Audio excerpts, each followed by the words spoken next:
We'll play more with the specifics of Newton's laws, but the first thing we need is to understand some very deep and important consequences that are mathematically derived, and Newton derived them, from Newton's laws.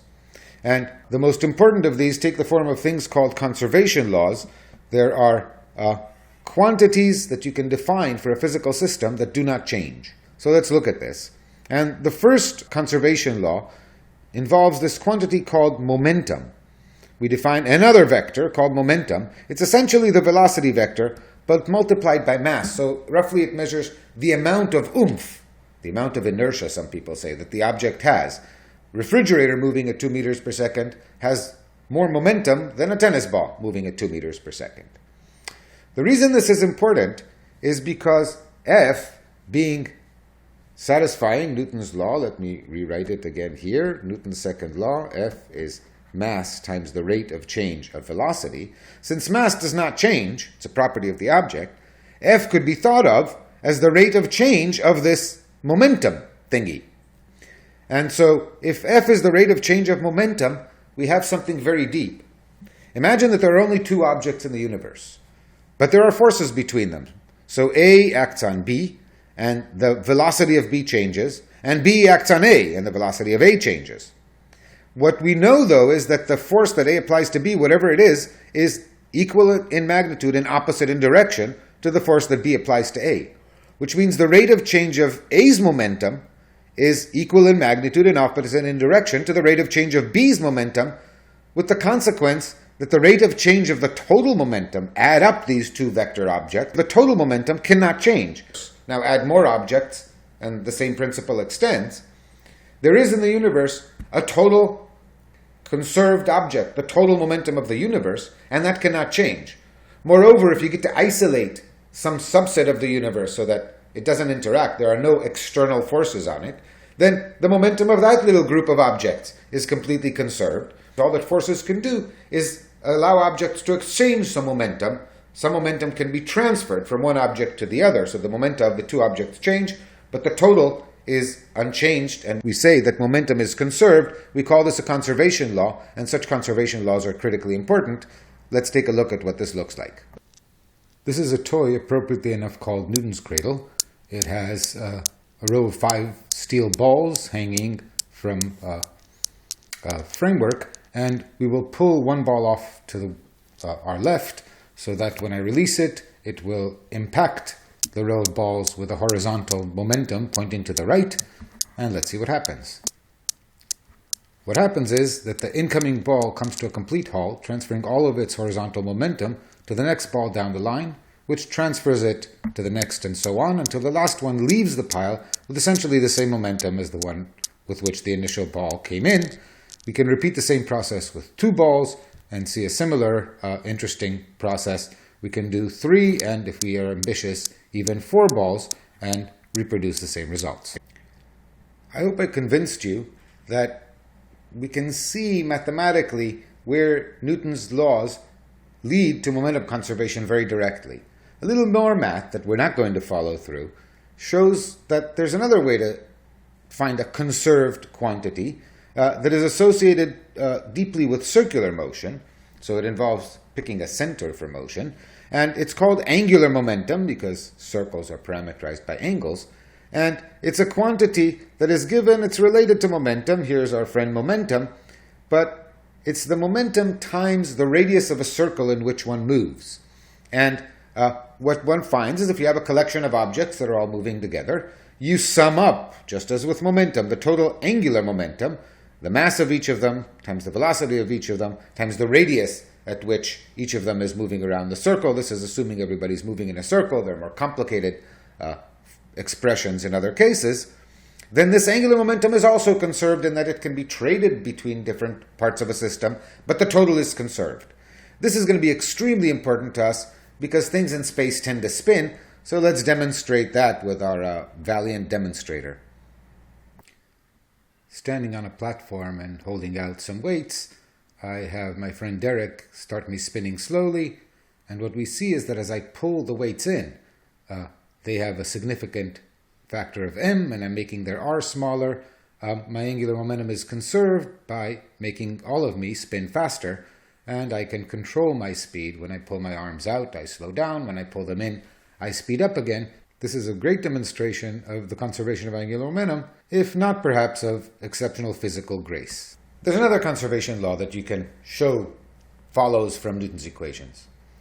Imagine an object upon which the only force that acts is gravity, like this rubber ball when I throw it up and down. So as long as the ball is in the air, essentially gravity is the only force acting. And what we know is that when I throw it, as it moves up, it'll slow down, and then as it comes down, it'll accelerate, moving down. This is formalized in the following statement. It turns out that if you form the combination m times g times h, where m times g is the force that gravity applies, and h is the height of the object above something, my hand, the floor, it doesn't really matter what, we'll show why.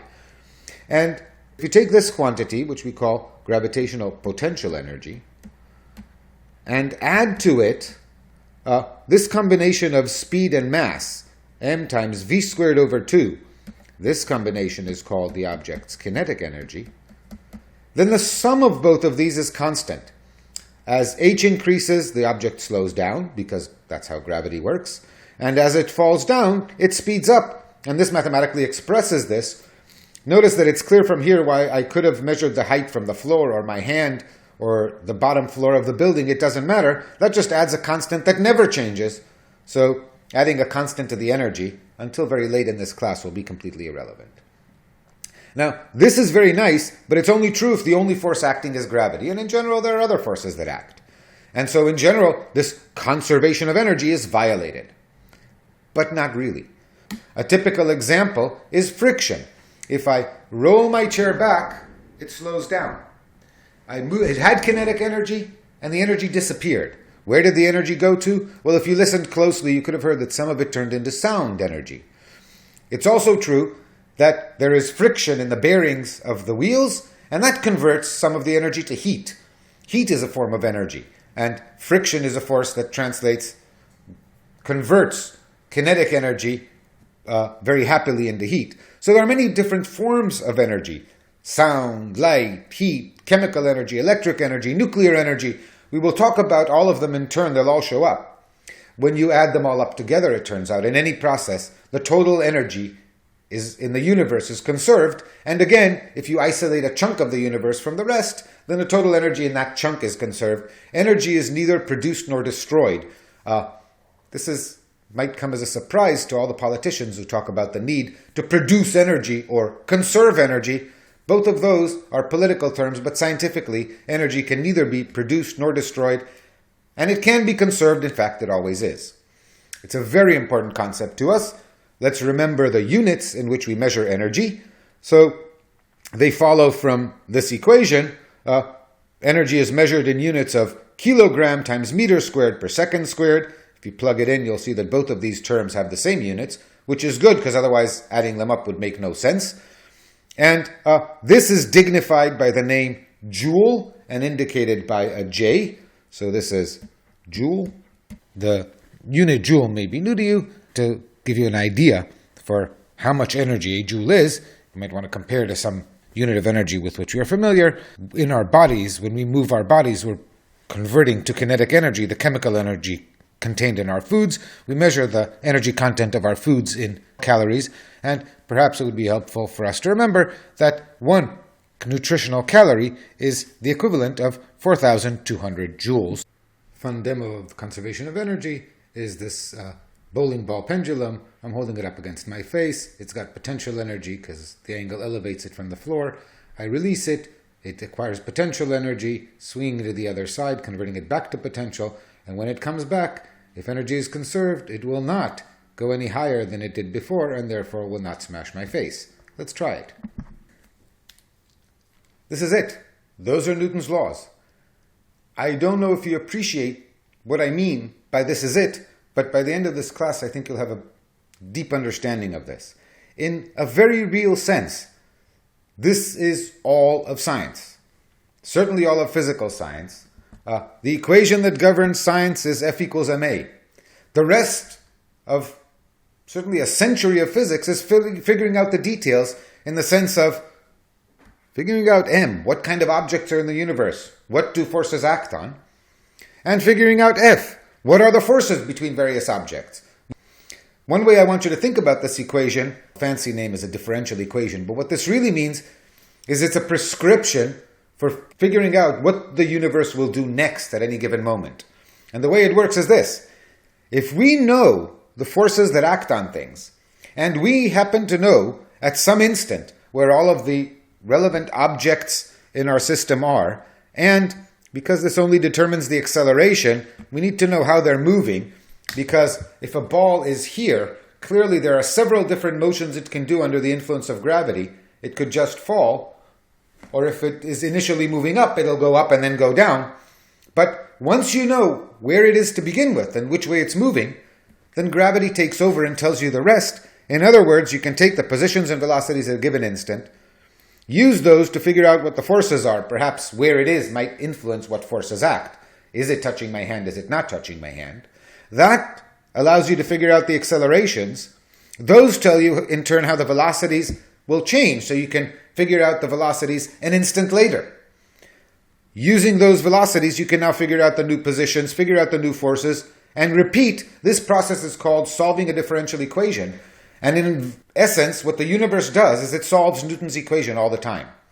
What this allows you to do is, if you have some knowledge of what we call the initial data, all of the positions and velocities of the parts of your system at any given instant, you can predict what everything is going to do into the infinite future, and also you can roll the clock backwards and figure out where everything was at any given time, all the way into the indefinite past.